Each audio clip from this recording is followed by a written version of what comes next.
Here's the thing about someone who comes to you and says they want to file early. You always want to ask, your very first question should be, are you working?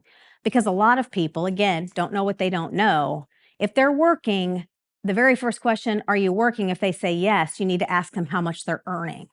Because if they earn over this this earnings exempt amount, then they're going to run into issues.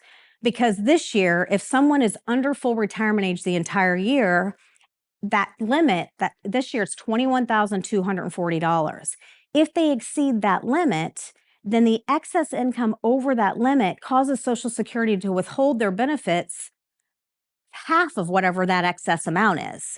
So if they have $20,000 over that amount, they're going to withhold the first $10,000 or half of that amount from their benefits before they pay a dime. That's a difficult thing when you're hoping or you're planning on that for monthly income, right? And then they say, well, I just won't tell them. I won't tell them what happens. Well, they find you. They find you. And sometimes they don't find you until like a year later. And then you're like, oh my gosh, because what they do is they send you an LDO, which is called a legally defined overpayment notice. Dear Miss Smith, the IRS communicated with us. We found out that you earned too much in 2021, and therefore we paid you $20,000 in excess benefits, or we learned that you had $20,000 in excess income. We paid you $10,000 too much in benefits. We'll take that in cash, check, or credit card. Not really, that's not how they say it, but they say you have an option. You can pay us back. If we don't hear from you, we're going to start withholding your benefits, and people panic.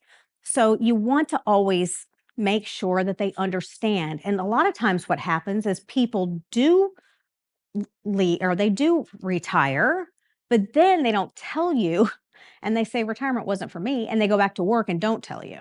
So just be mindful when you're having conversations with them. Say, hey, you might be retiring now, but if you go back to work, because they're under full retirement age when they're claiming, just let me know. Because remember, there's an earnings test. And they are asked this when they file, but they just don't know the repercussions of that. So it's better to be upfront because it does catch up with them and they will be asked.